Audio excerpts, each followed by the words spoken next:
Eu sou Ailton Krenak, nós estamos aqui no Médio Rio Doce, onde eu vivo atualmente com a minha família, depois de ter circulado em várias regiões do nosso país, principalmente nos últimos 40 anos, né? E eu acho que a minha trajetória ao longo desses quase 40 anos foi um contínuo disso que nós estamos fazendo aqui agora. Buscar um lugar para os povos indígenas na sociedade brasileira, que é muito desigual e tem se revelado também extremamente racista, preconceituosa e racista. E eu espero não agredir com a minha manifestação o protocolo dessa casa,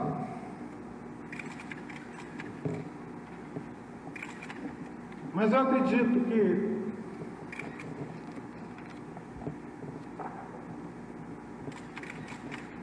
os senhores não poderão ficar omissos, os senhores não terão como ficar alheios a mais essa agressão movida pelo poder econômico, pela ganância, pela ignorância do que significa ser um povo indígena. A história dessa região aqui do Médio Rio Doce é a história do extermínio dos botocudos. Os Krenak é uma família desse povo que era chamado de botocudos, aqui no Médio Rio Doce.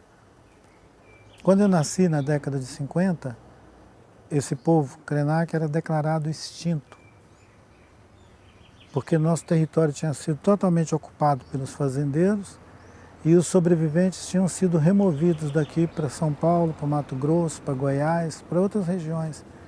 Os sobreviventes daqui se esconderam por aí afora, Espírito Santo, Minas. Foi nesse contexto que eu nasci, então me descobrir índio era mole. Era fugir, fugir, fugir. Até os 17 anos de idade eu acompanhei meu pai fugindo. Dos 17 anos de idade para frente eu finquei o pé e falei, peraí, cadê os outros índios? Cadê os Kaiowá do Mato Grosso, os Guarani? E aí tinha uma liderança histórica do movimento indígena que se chama Marçal de Souza, Tupãí, no Mato Grosso do Sul. Ele foi assassinado no quintal da casa dele, no terreiro da aldeia dele, por pistoleiros que estavam começando esse ciclo que deu no agronegócio agora, isso há 40 anos atrás, em 79. E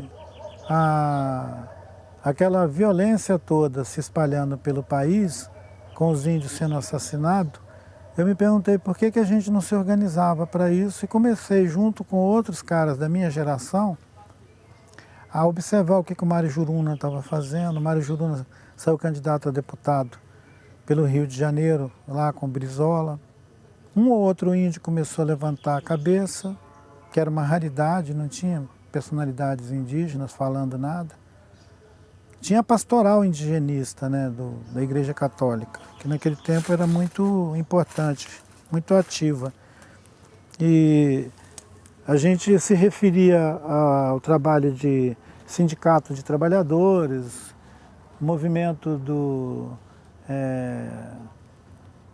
movimento rural, os trabalhadores rurais, que ainda nem tinham o MST. O MST surgiu na década de 80, final da década de 70, 80. E foi nesse caldo de cultura que eu destaquei uma militância pelos direitos indígenas, que foi cada vez mais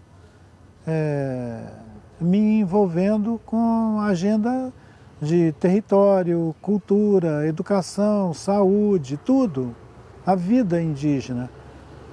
E a gente começou a luta contra a ditadura e eu acho que a gente teve um auge dessa luta que foi a redemocratização das relações, pelo menos formal, da vida brasileira com a Constituinte de 88, onde eu participei também, representando o movimento indígena em 88, 87.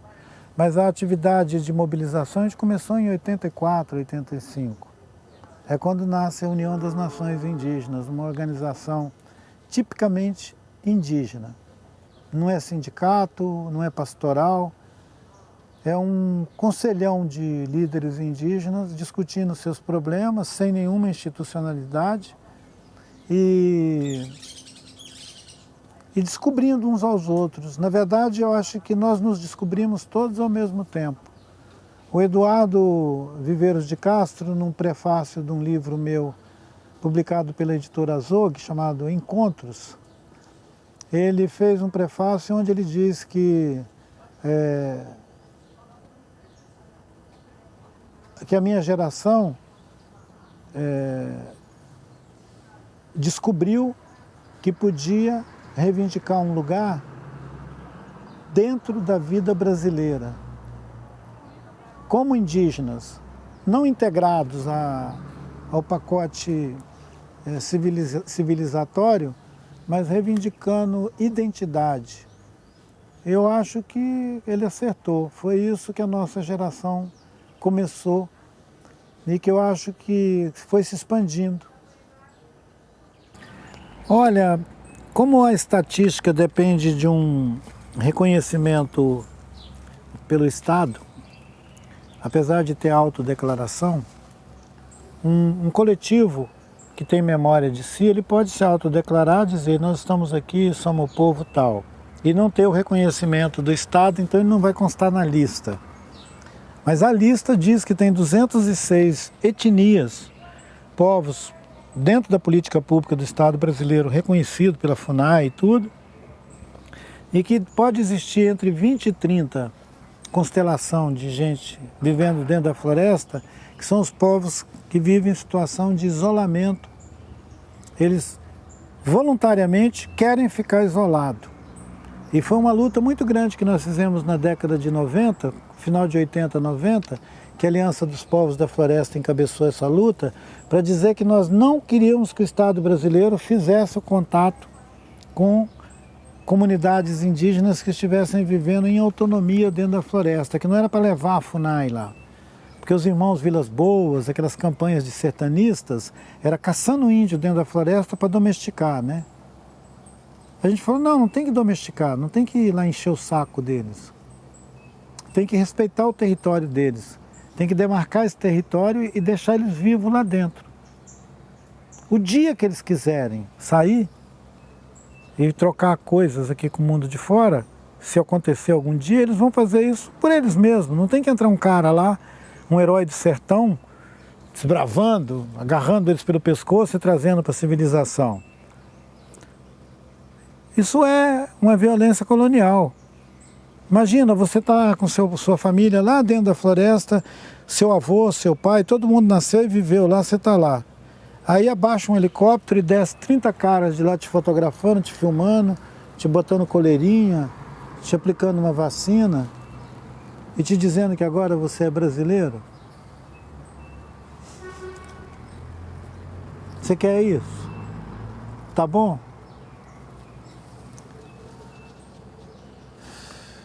Nós fizemos uma luta, que eu acho que foi uma coisa importante, a Aliança dos Povos da Floresta se articulando com o campo indigenista, que é o pessoal que fazia esse trabalho dentro do Estado, são os sertanistas, os indigenistas, e dizendo para eles, nós não queremos a continuidade dessa invasão da vida das pessoas a pretexto de proteger eles. Eles estão protegidos dentro da floresta.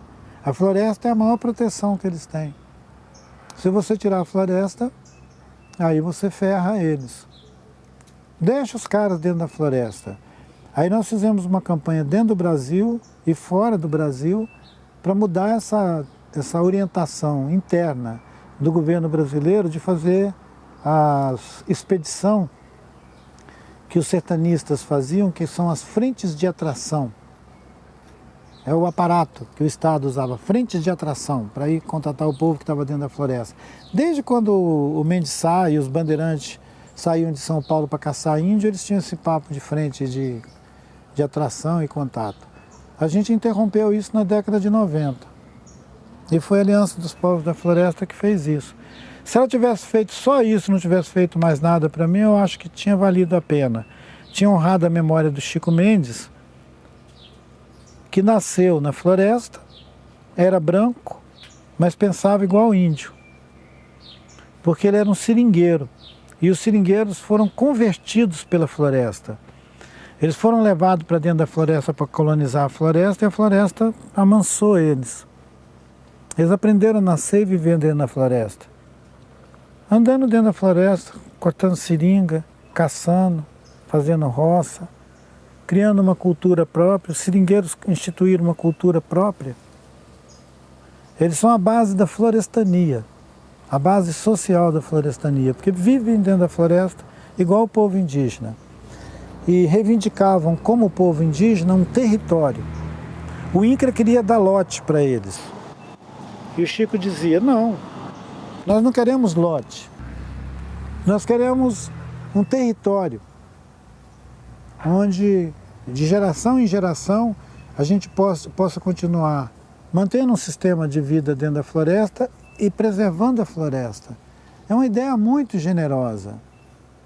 É viver no interesse comum, porque proteger a floresta é proteger o interesse também dos outros que estão fora da floresta. E foi uma ideia muito bem acolhida na década de 90, porque a década de 90 teve a Conferência do Meio Ambiente no Rio. Ideias como essa eram ideias muito bem-vindas e contemporâneas. E eu acho que a gente atravessou a década de 90 com uma mudança tão grande na direção da política ambiental no Brasil, que a maior parte do ideário da florestania foi cooptado pelo sistema de governança nessa época, a ponto de a gente ter um instituto chamado Chico Mendes, o ICMBio, que foi uma ideia infeliz da Marina aceitar que o Lula homenageasse o Chico Mendes, chamando o IBAMA de Instituto Chico Mendes. Porque foi uma maneira de estigmatizar a memória do Chico e botar ele exposto para esse pensamento necrófilo que está espalhado por aí agora. Né? Por essa violência verbal que ataca os ambientalistas, que ataca a ecologia como se fosse uma coisa idiota, né? Até o final da década de 70, tinha muitas famílias de seringueiros vivendo dentro da floresta em áreas indígenas, dentro de território indígena. Só que esse território indígena estava em disputa. Tinha gente em Belém ou em São Paulo que nominalmente tinha um título sobre aquela terra e usava aquela terra para pegar empréstimo, para fazer manipulação no sistema bancário brasileiro. Quando a gente começou, no final da década de 70, 80, a retomada desses territórios, tinha seringueiro lá dentro.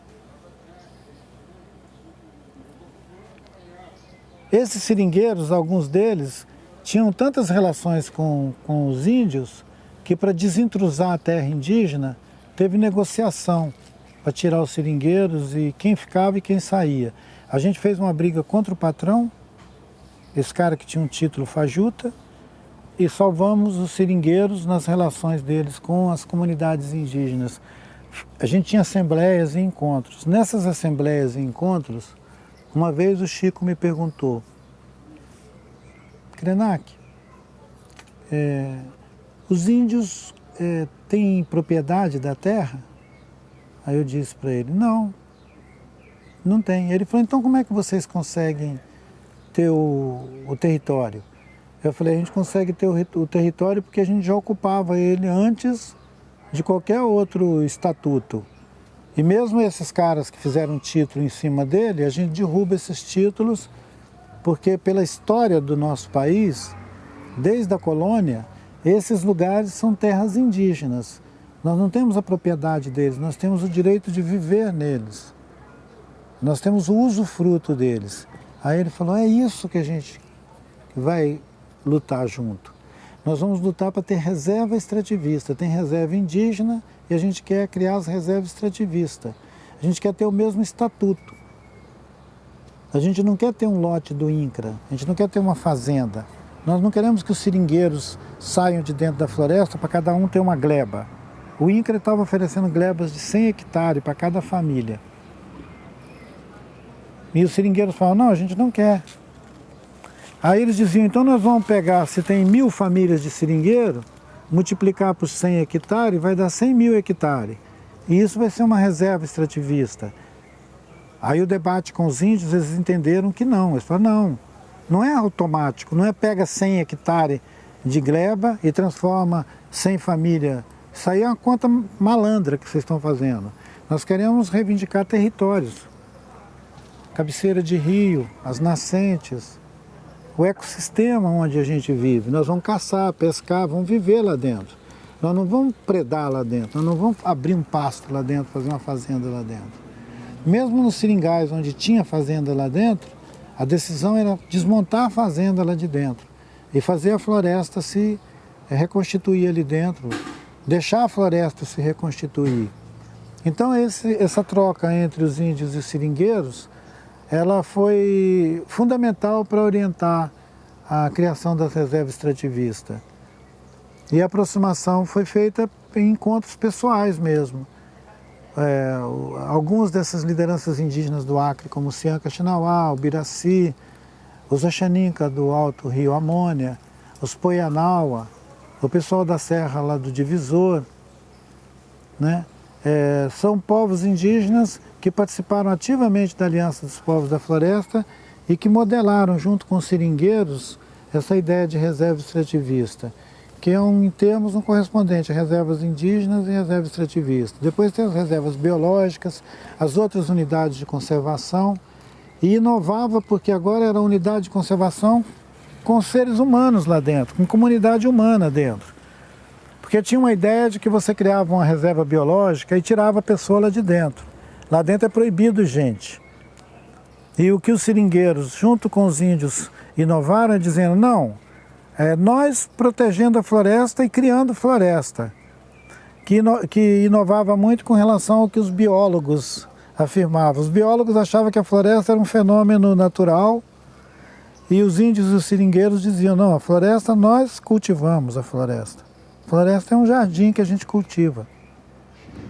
A floresta não é a pré-história, a floresta é agora. A floresta é alguma coisa dinâmica, que vive. Diferente daquela ideia do século XIX, do Darwin e de todos os outros naturalistas, de que a floresta era uma espécie assim de jardim do Éden que Deus esqueceu aqui na Terra, no último assalto. Não, a floresta é uma coisa produzida por pássaros, primatas, gente, vento, chuva, são produtores de floresta. A floresta foi feita assim, gente. Não teve nenhum evento assim que implantou uma floresta, feito um jardim botânico. Os naturalistas, os alunos do Darwin, eles achavam que a floresta era uma coisa assim. E os índios e os seringueiros mostraram que não tem nada a ver com isso não. Floresta, a gente cria floresta. E mantém a floresta também, porque se você entrar metendo a motosserra nela, você mata a floresta, né? É um ecossistema. O Cerrado, o Pantanal, a Mata Atlântica, a Floresta Amazônica, Caatinga, tudo isso são ecossistemas e eles têm equilíbrio. Se as comunidades humanas que estão lá dentro conhecem esse ecossistema e cuidam dele, ele vai viver, vai se reproduzir. Se você predar ele, ele vai mudar, até uma hora que ele vai chegar e vai ficar inviável, né?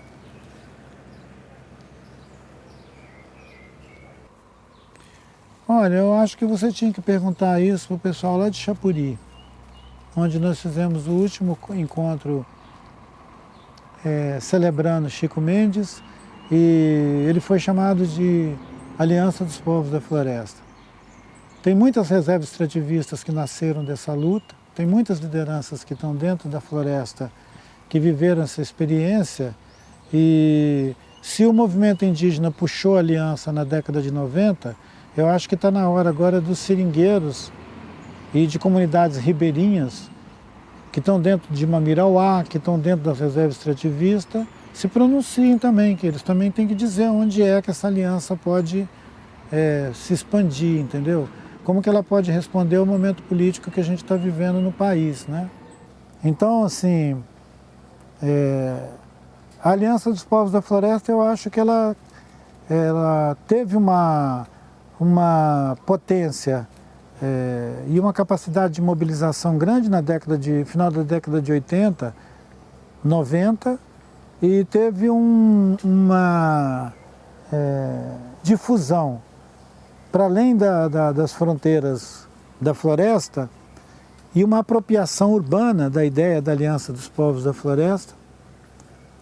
A experiência de florestania no governo do Acre, do Amapá e alguns outros lugares da Amazônia, eu acho que ela tem que ser percebida como um fenômeno temporal.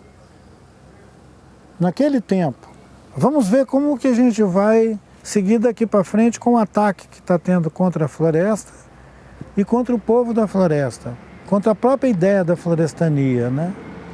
Se o legado da Aliança dos Povos da Floresta ainda é capaz de criar alguma potência, né, transformadora.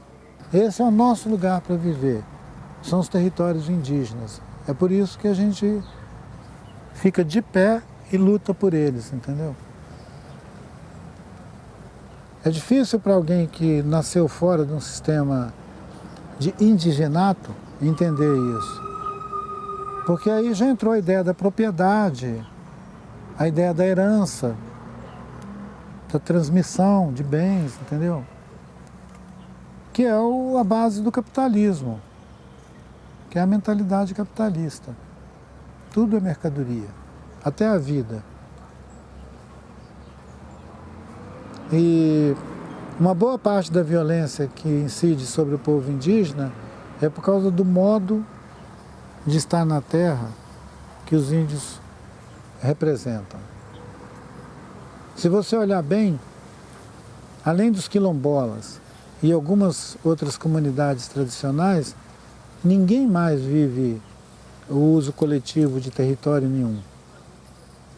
É tudo privado.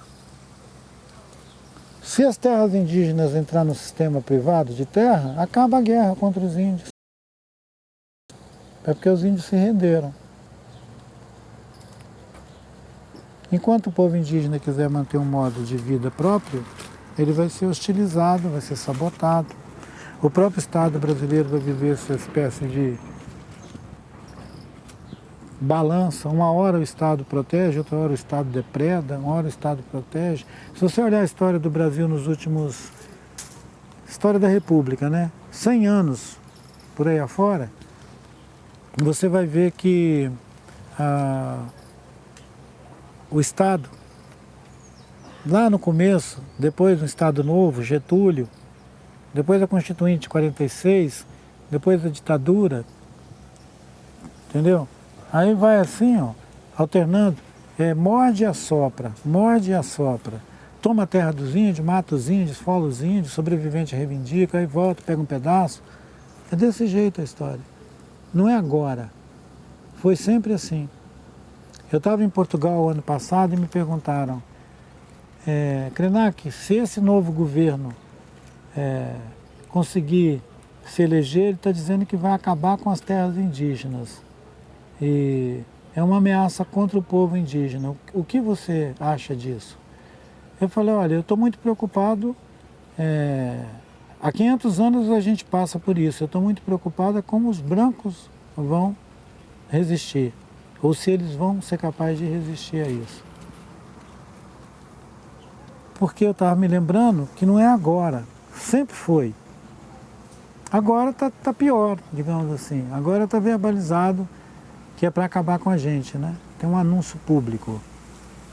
Mas antes, o Estado também fez isso. Quando eles construíram Belo Monte, quando construíram Tucuruí, quando fizeram a Transamazônica, quando construíram Brasília, lá no Planalto Central, eles construíram Brasília no Planalto Central espantando o povo Carajá, espantando o povo Chavante, espantando o povo indígena do Cerrado. A nossa história colonial é uma história de genocídio contra o povo indígena, gente. Vocês que estão nessa geração agora pensando, produzindo ideias, botem isso no seu repertório. A história de colonização do Brasil é uma marcha sobre os territórios indígenas e a edificação sobre cemitérios indígenas. E é uma tristeza você imaginar uma nação construída em cima do cemitério da outra.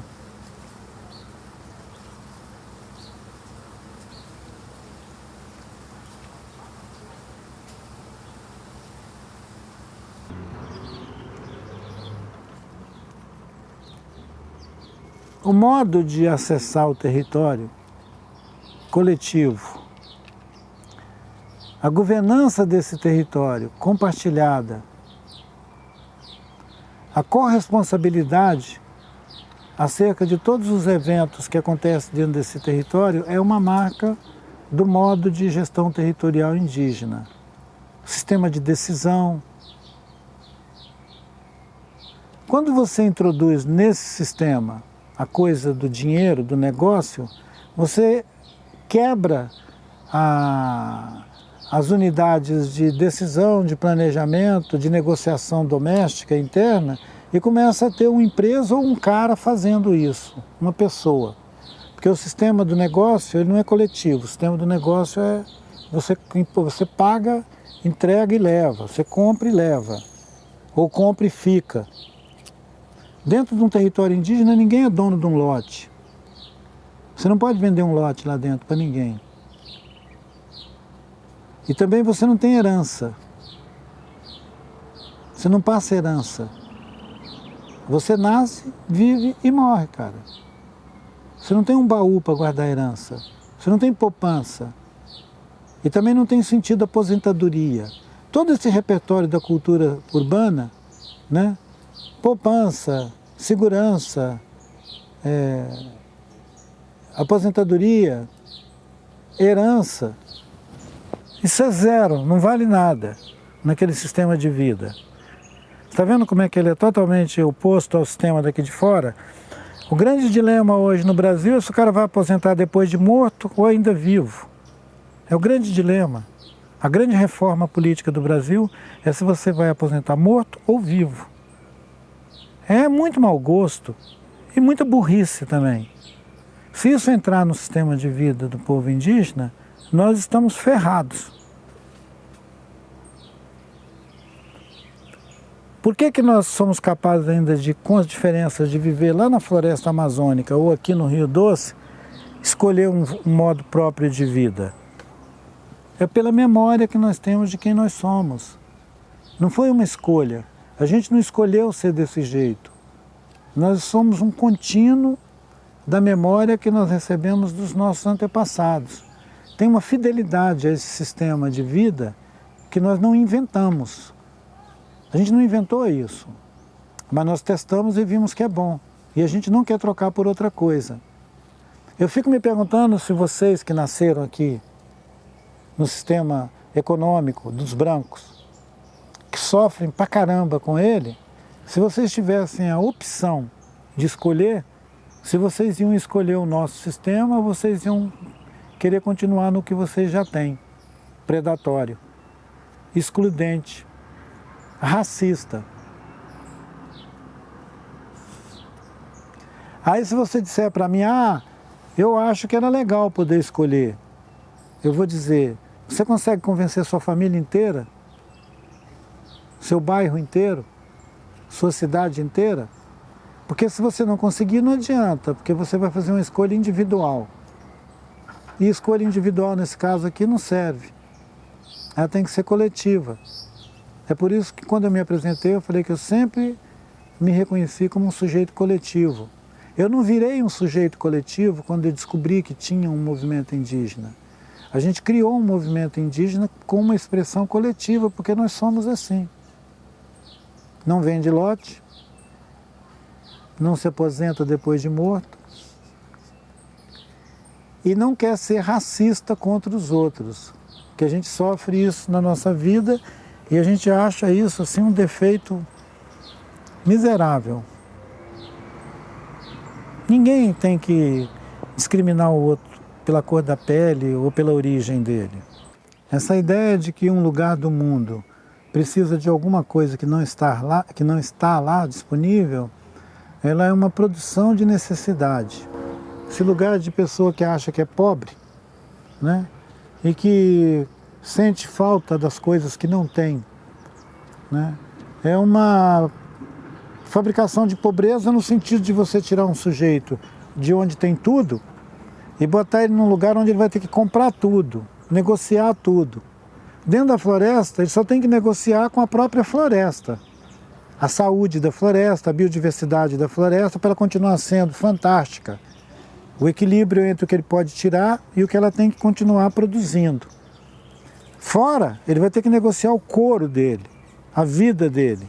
E vai aposentar depois com 90 anos numa boa, depois de morto. Então, assim, é produzir carência. É fabricar pobreza e produzir carência.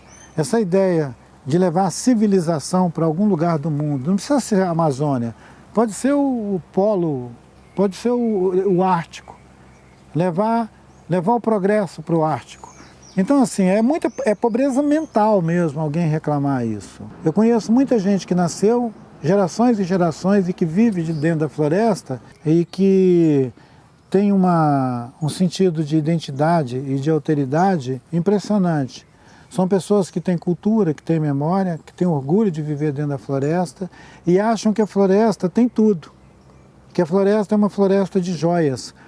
Tem uma canção do Milton Nascimento que chama Chai. E essa canção, ele repete o que ele viu dentro da floresta quando ele visitou as aldeias no Alto Rio Juruá.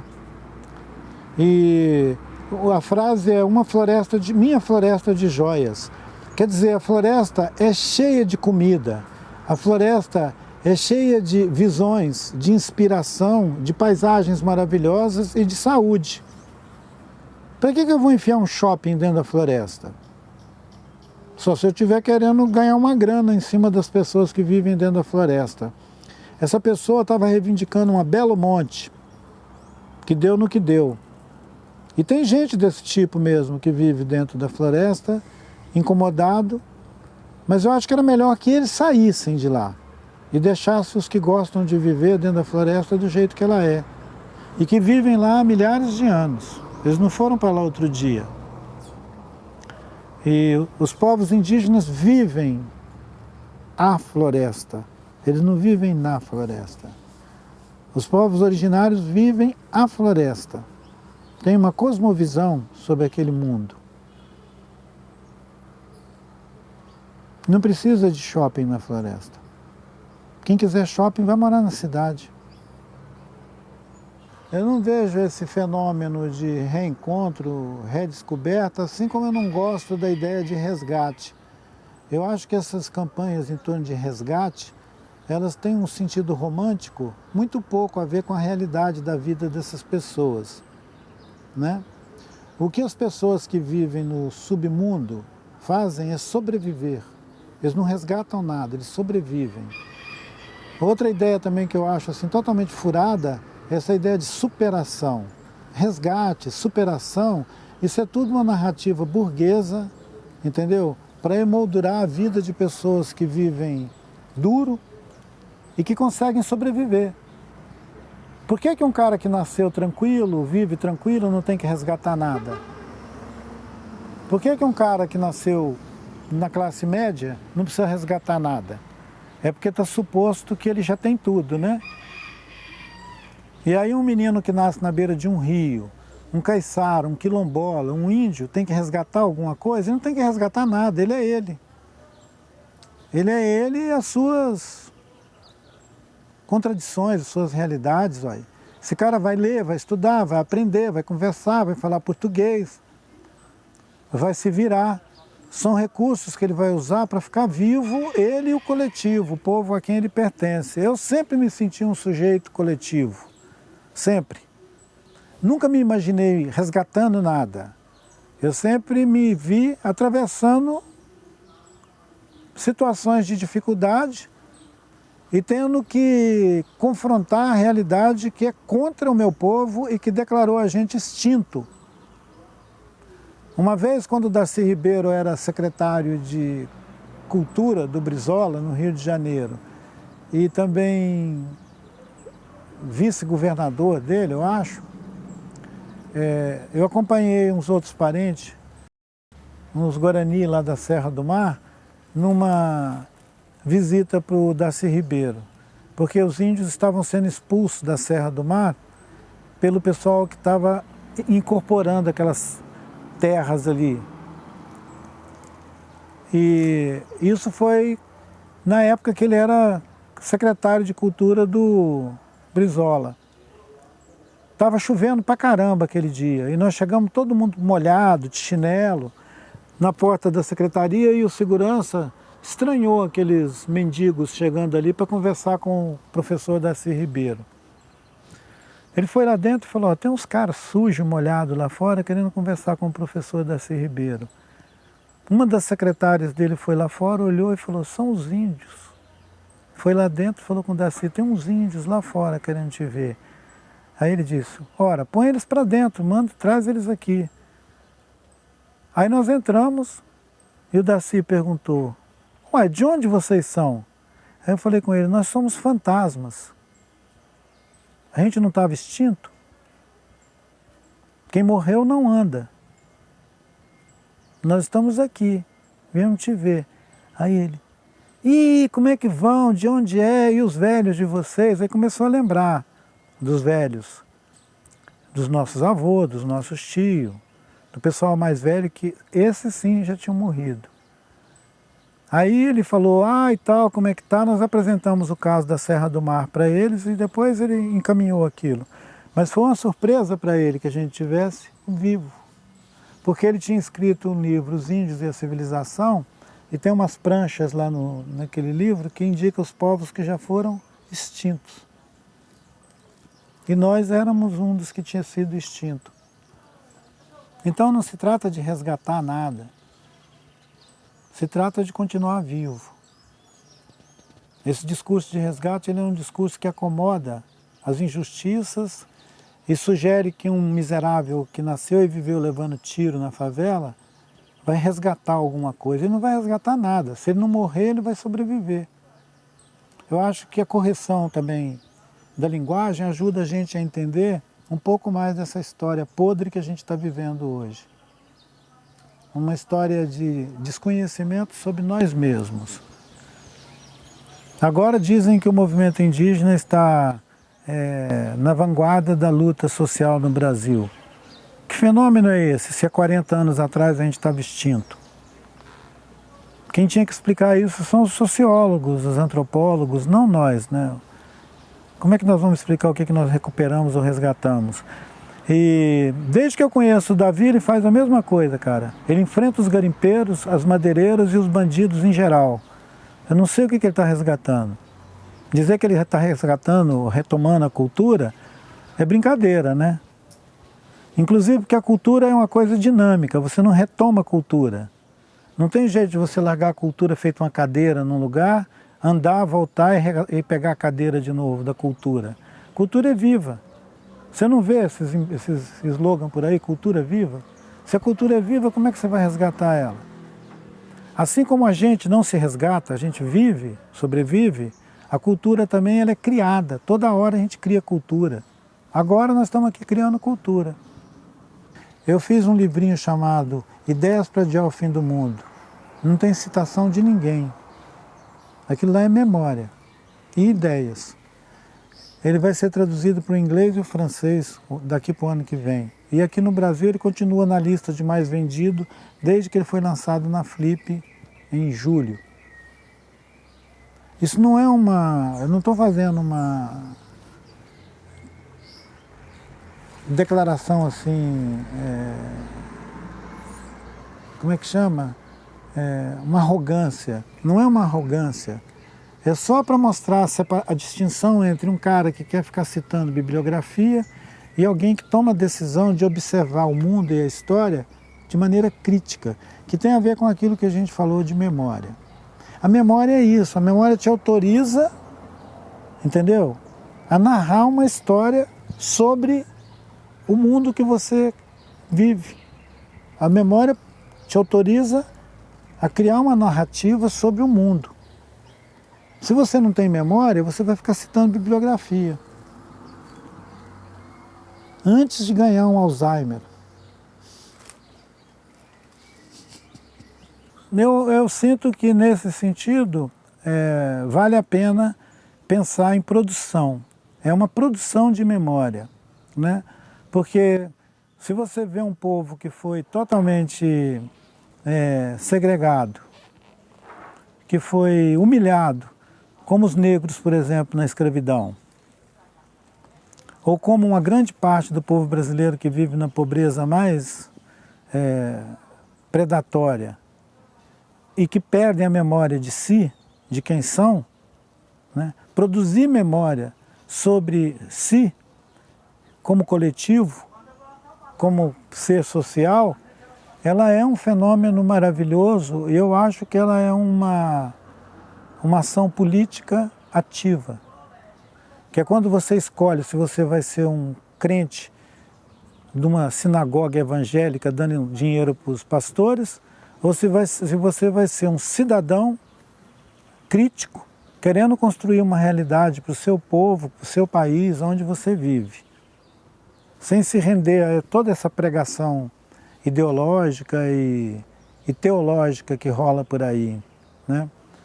Porque a memória, ela tem a capacidade de te pôr de pé diante das afrontas de uma maneira crítica.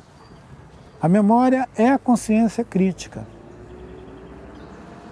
A renúncia a essa consciência crítica é você ficar num lugar assim, tipo, patrimônio cultural. Você vira patrimônio cultural. A diferença entre memória crítica e alienação é essa produção de patrimônio cultural. Está cheio de programa aí voltado para o patrimônio cultural. Na verdade, eles estão pensando em mercadoria, em produtos, em materialidade. E não estão pensando em memória. Porque a memória, você não consegue capturar a memória, botar ela num arquivo, botar ela num museu. O patrimônio cultural você põe em museu. A memória, não. A memória, eu acho que ela escapa, inclusive, a nossa própria observação. Nós nos surpreendemos quando a gente consegue alcançar um sentido de memória ativa, crítica, nós nos surpreendemos com a nossa capacidade de ação, de reação. E a ausência dessa memória, ela deixa a gente refém de qualquer discurso manipulador. Ao invés de você ouvir uma mensagem e analisar ela criticamente, você adere à mensagem automaticamente, com sentido afetivo, emocional e tal. Você põe uma música de fundo bem boba e umas imagens bem assim, carente, e aí você já leva uma enxurrada de otário atrás. É assim que fazem manipulação de memória também, né? É terrível.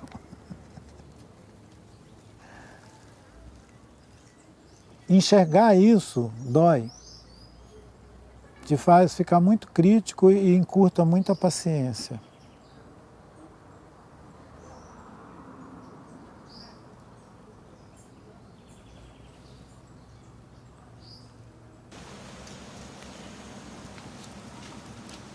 Eu fiz referência já àquele período, né, que foi o final da década de 80 e 90, apontando que o auge assim, da mobilização nas comunidades da floresta, a ponto de esboçar uma ideia de florestania, foi na década de 90. E do final da década de 90 para o século 21, agora a primeira década, o que a gente teve foram períodos de governo que entenderam que a gente estava avançando na experiência social a ponto de convocar para cargos públicos a maioria das lideranças dos povos da floresta, seringueiros e índios, para ocupar o serviço, as políticas públicas, digamos assim. Desde o Ministério da Cultura até o Ministério da Saúde e da Educação, criou muito edital e muito programa voltado a apoiar iniciativas próprias dessas comunidades. E muitas lideranças viraram administradores de política pública, viraram gestores de política pública. Era uma ideia ingênua de que a gente estava numa democracia tão plena que não precisava mais de movimento social, que o movimento social podia vir todo para dentro do governo. E isso criou uma situação insustentável em que você estava com todo mundo ocupado fazendo política pública e do outro lado nós tínhamos os nossos adversários políticos detonando a gente, sabotando, perseguindo e produzindo esse quadro que a gente tem hoje de cisão entre a ideia de promoção de políticas públicas e cooptação do movimento social. O que nós assistimos hoje é uma fratura grave entre o que o governo brasileiro faz e o que a sociedade plural reivindica como saúde, educação e cuidado com a natureza. Teve uma ruptura. E eu acho que isso é produto da história recente da gente. Nós vivemos uma história recente em que todo mundo que estava no movimento social virou ou assessor, ou técnico, ou consultor, ou administrador de alguma agenda política do Estado brasileiro. No município, nos estados. Isso foi um desastre. Deixou a gente nessa condição de colapso que está hoje a relação do Estado com as comunidades, principalmente aquelas comunidades que vivem em região onde a política pública é um ativador importante de meios de subsistência, de autonomia. E a outra questão gravíssima foi criar essa dependência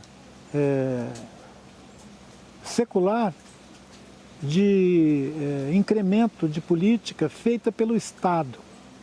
É uma ideia de que o Estado tem que fazer política. O Estado não tem que fazer política.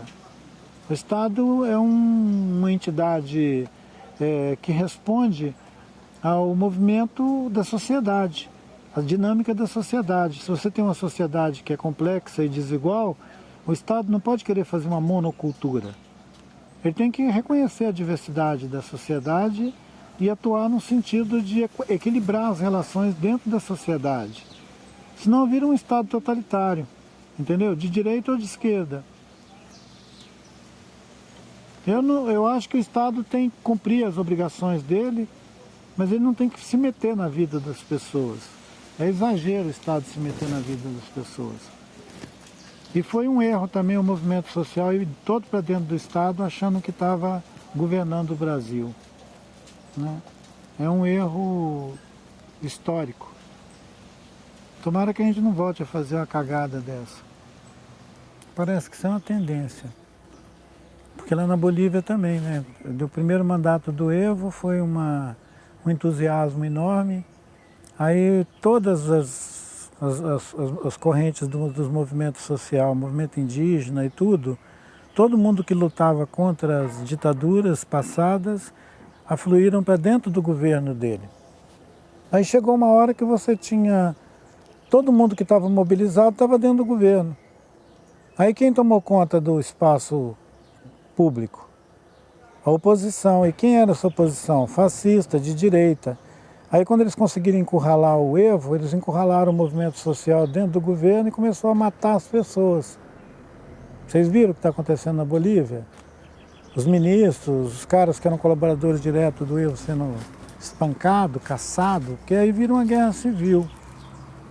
É um erro grave achar que a luta pela democracia significa ocupar lugar de decisão interna no aparelho do Estado, como se a gente estivesse fazendo uma revolução. Olha só a camiseta aí. E são governos reformistas, com entusiasmo de revolução. Só pode dar errado. Porque se ele é um governo reformista, ele tinha que ter uma declaração de que ele é reformista e fazer as reformas negociando sempre com todas as divergências existentes. E não querer fazer um corte radical no fazer político, porque se isso acontecer de qualquer lado, da direita ou da esquerda, isso dá em desastre. Aqui, essa experiência que nós estamos vivendo agora, ela tem um potencial desastroso enorme porque ela cinge a realidade cotidiana, a vida pública, fica cortada ao meio, com gente, um cara do lado de lá do balcão está querendo te matar e o outro cara do lado de cá está querendo te beijar, então vira uma coisa esquizofrênica. Se for um governo reformista, ele tem que ser honesto de dizer que ele é reformista, não precisa ficar fingindo que é uma revolução. Porque se ele não constituiu matéria, é igual essa matéria orgânica que está aqui. Se você pegar isso aqui e achar que isso vai virar compostagem sozinho, você sabe que não vai, né? Isso aqui não vira compostagem sozinho. Para isso aqui virar compostagem, tem que ter outros materiais misturados aqui. Tem que ter mais coisa aqui, para precipitar isso aqui e isso virar um material orgânico. Isso aqui vai ficar apodrecendo aqui durante anos e anos, até isso aqui ser comido pela terra, minhocas e tudo, e ele virar uma matéria igual isso aqui embaixo. Ó. Mesmo assim, ó, ele não vai alterar muito a qualidade daquele material que está lá embaixo, porque o que tem lá embaixo é areia, tá vendo? Então, para isso aqui virar uma coisa orgânica, tem que ter um trabalho sobre isso. Aí achar que você vai fazer transformação social como abstração, sem botar a mão na terra, não dá. Então, eu nem sei se a gente precisa dar essa conotação assim tão acusatória, né? Cooptação. Eu entendo o seguinte, que quando você percebe um movimento da história, período da história, 30, 40 anos dentro da história, você talvez não vá chamar isso propriamente de cooptação, mas você vai considerar que foi um movimento meio espontâneo de quem tinha uma demanda reprimida muito grande e de um aparelho de Estado que achava que agora estava aberto para a participação popular e começa a aceitar toda a demanda social lá para dentro, a ponto do movimento social se confundir e deixar de fazer seu papel de oposição crítica ao Estado e virar agentes do Estado. Se isso é uma cooptação, pode ser o resultado disso, mas não parece que na origem a ideia era essa. Virou isso. Chegou uma hora que estava todo mundo com alguma habilitação ocupado. Fragilizou demais a base desse movimento social, a ponto de que quando eles perderam esse status de agentes integrador da política pública, acabou tudo e as pessoas ficaram desnorteadas, sofrendo todo tipo de violência e sendo percebidos como inimigo. Só que agora como inimigo do Estado, né? Que foi um salto de uma hora para outra. Antes o sujeito era antes o camarada, ele era o diretor de uma unidade de conservação no Pará. No outro dia, ele é perseguido, morto, entendeu? Como um inimigo do agronegócio, da política ambiental no local. A sede do IBAMA é incendiada, os caras fazem o dia do fogo e sentam fogo na floresta. Os brigadistas que estavam lutando para combater o fogo são transformados em criminosos, atribuem a eles a responsabilidade pelo fogo. Eles eram brigadistas, mas agora eles são apresentados como incendiários. Então tem muita covardia, né? E muita consequência de um erro grave de ter levado todo mundo para dentro do serviço do Estado, quando a sociedade civil ainda estava aprendendo o que é democracia, né? Ao invés da gente aprender na prática o que era esse cada um no seu lugar, a sociedade civil no seu lugar, o Estado no seu lugar, cumprindo suas obrigações, teve uma hora que virou todo mundo a mesma coisa. Isso é muito perigoso.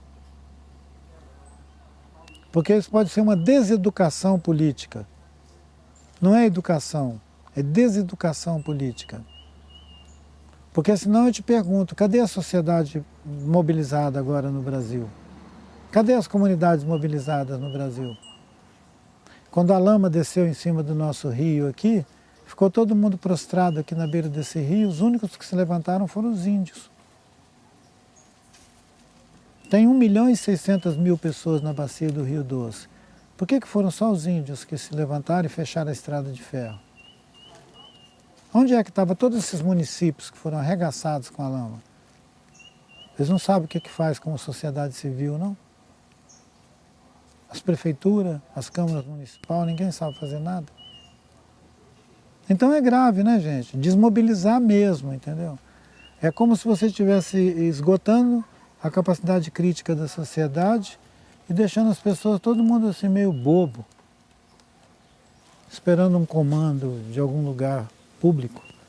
É uma pena que a gente tenha chegado a essa desmobilização em que um povo indígena tenha que assumir a frente das lutas na floresta, na cidade, em qualquer lugar. Eu não acho nada interessante isso.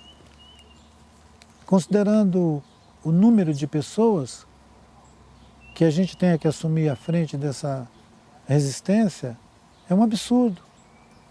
Cadê o resto dos brasileiros todos? Estão fazendo o quê?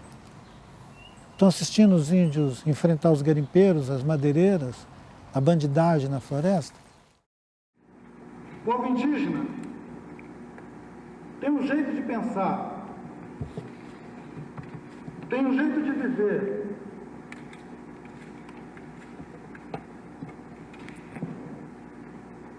tem condições fundamentais para a sua existência e para a manifestação da sua tradição, da sua vida, da sua cultura, que não colocam em risco e nunca colocaram a existência sequer dos animais que vivem ao redor das áreas indígenas, quanto mais de outros seres humanos. Eu creio que nenhum dos senhores poderia nunca apontar atos, atitude da gente indígena do Brasil que colocou em risco, seja a vida, seja o patrimônio de qualquer pessoa, de qualquer grupo humano nesse país. E hoje nós somos o alvo de uma agressão que pretende atingir, na essência, a nossa fé, a nossa confiança de que ainda existe dignidade, de que ainda é possível construir uma sociedade que sabe respeitar os mais fracos, que sabe respeitar aqueles que não têm o dinheiro para manter uma campanha incessante de difamação, que saiba respeitar um povo que sempre viveu a revelia de todas as riquezas, um povo que habita casas cobertas de palha, que dorme em esteiras no chão, não deve ser identificado de jeito nenhum como um povo que é o inimigo dos interesses do Brasil, inimigo como os interesses da nação e que coloca em risco qualquer desenvolvimento. O povo indígena tem regado com sangue cada hectare dos 8 milhões de quilômetros quadrados do Brasil. Os senhores são testemunhas disso. Eu agradeço a presidência dessa casa, agradeço aos senhores e espero não ter agredido com as minhas palavras o sentimento dos senhores que se encontram nessa casa.